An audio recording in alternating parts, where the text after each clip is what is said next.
Eu, pessoalmente, não acho que a pandemia trouxe elementos que são absolutamente novos para a nossa equação e para o mundo do trabalho. Mas eu acredito que a Covid-19, ela impulsionou e intensificou vários elementos que a gente já via sendo, de alguma forma, fortalecido dentro das organizações. O digital é um caminho sem volta. A gente já tinha visto várias empresas investindo em transformação digital, mas isso ficou ainda mais forte agora. A gente vai passar e já está passando por uma crise econômica que vai impactar diretamente o mercado de trabalho. E a gente já está vendo, né, a questão das equipes virtuais, o trabalho à distância. A gente não está podendo ir para os lugares, não pode viajar, então vai ser importante conseguir se comunicar bem, não só oralmente, né, verbalmente, mas também na escrita. Acho que a principal mudança que vai haver é flexibilização de vários aspectos. Eu acho que desde regulações trabalhistas, que tendem a ser mais flexíveis, a questão da liderança, que passa a ser mais flexível, porque com essa coisa, por exemplo, do home office, então as lideranças precisam aprender a liderar não com base na tarefa, mas com base nas pessoas. E para isso você precisa de muita flexibilidade, inclusive uma flexibilidade que eu diria ideológica, né? Uma ideologia muito rígida não deixa você se adaptar aos novos tempos. Olha, eu acho que a principal mudança que vai ficar depois da pandemia no jornalismo é a adoção de redações remotas. Os jornalistas foram obrigados, junto com outras diversas profissões, a ficar em casa para poder produzir, editar e apurar as suas reportagens. Então, eu acho que isso deve ser uma mudança que vai ficar definitivamente, porque ficou comprovado que os profissionais conseguem, nos seus ambientes fora da redação, produzir as reportagens, né?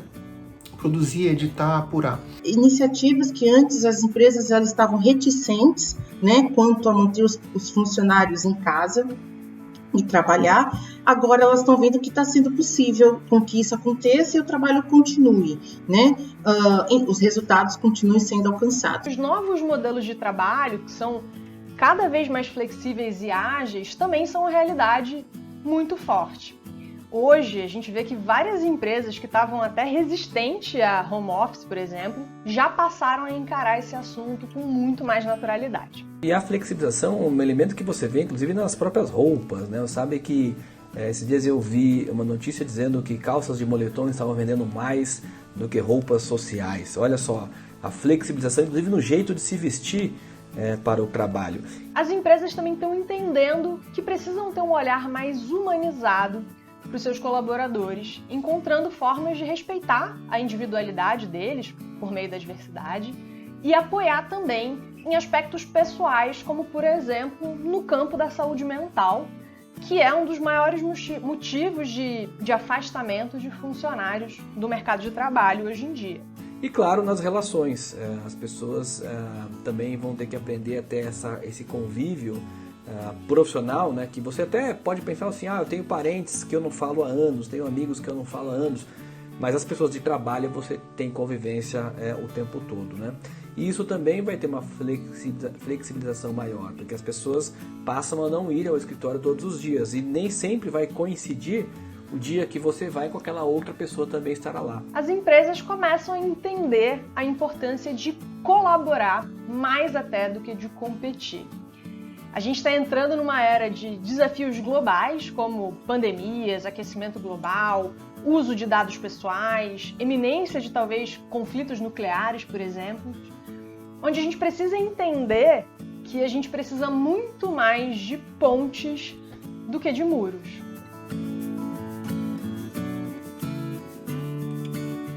Já quando a gente começa a analisar um pouco o setor de educação e até a educação corporativa, a gente vê que a pandemia ela impulsiona ainda mais as empresas a olharem para a educação digital. A gente sai de uma lógica extremamente industrial e passa a investir em fluxos de aprendizagem, em ambientes e plataformas colaborativas e em aprendizagem contínua, conseguindo assim atingir um público exponencial e democratizando o acesso ao conhecimento. a gente está vendo essa tendência, essa mudança, né, do ensino presencial para o ensino à distância e todos os desafios que isso envolve, né? Tem a questão da tecnologia, os professores precisam ter acesso à tecnologia, eles precisam ter acesso à base de dados, a artigos, livros, e os alunos precisam ter as ferramentas e os equipamentos necessários. E a gente sabe que nem todos os alunos têm computador, né, um desktop ou um notebook, e nem todos têm uma boa internet em casa. Então, isso é um desafio grande. Essa tendência, né, da mudança do ensino presencial para o ensino à distância, ela já estava acontecendo, ela foi potencializada. Na educação, eu acho que por muito tempo a gente falou sobre... no currículo escolar, nas disciplinas, nas matérias, a gente não pergunta necessariamente para o aluno, para o estudante, para quem vai receber um conteúdo, a gente não pergunta o que realmente importa para ele ou para ela, né? A gente impõe coisas, né, de uma forma como se a gente soubesse, a gente tivesse certeza do que é importante que ele aprenda. E eu acho que isso não é verdade. Por isso que eu defendo tanto a aprendizagem autodirigida como uma forma de a gente dar voz para os estudantes, para a gente dar voz para os aprendizes e, de fato, construir junto com eles o que é importante, de fato, eles aprenderem. Acho que tem um elemento importantíssimo que já está acontecendo e vai ficar cada vez mais, que a gente vai valorizar mais e mais o afeto, a gente vai valorizar mais e mais o toque, a presença física, o carinho, o olho no olho, né, presencial, de fato.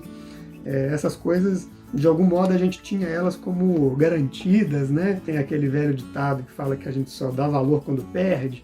Eu acho que é justamente isso que está acontecendo, né? Muitos de nós, a maioria de nós, estamos em isolamento, e quando a gente restringe muito o nosso contato físico, eu acho que a gente sente muita falta, porque nós somos animais muito sociais, né? Nossa humanidade pede isso, nosso corpo pede isso, e eu acho que a gente vai valorizar muito isso. Acho que essa é uma mudança psicológica e cultural que a gente ainda vai processar e digerir por muitos anos, né?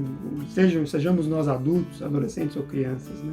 Bom, tirando o campo do trabalho, eu acho que também os campos da socialização humana, ela muda, sem dúvida nenhuma. A questão da higienização, né? Esses dias eu vi um anúncio de um shopping center que tem agora uma escada rolante, que ela se auto-higieniza, aquele corrimão de borracha que todo mundo colocava à mão. E se você for pensar bem, né?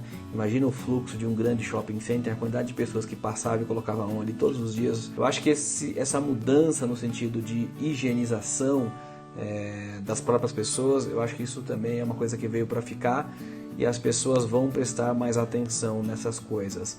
Até essa questão assim, de você encontrar a pessoa na rua e abraçar, enfim, eu acho que isso vai ter uma certa alteração. Pelo menos no curto prazo, eu acho que as pessoas vão estar bem assim, ressabidas com esse contato físico mais próximo e vão estar mais antenadas com essas questões de higiene e limpeza, né, de ambientes, enfim. Então eu acho que essas mudanças vêm, não sei se serão para sempre, mas enquanto isso estiver na agenda, estiver assim, né, todo mundo ouvindo, os padrões de higiene e limpeza serão mais rígidos, certamente. E olha que interessante, né? Mais flexíveis na relação de trabalho, na socialização, na forma de liderança, mas mais rígidos nos padrões de limpeza. O que significa isso? É que a vida é muito mais complexa do que a gente gostaria que ela fosse.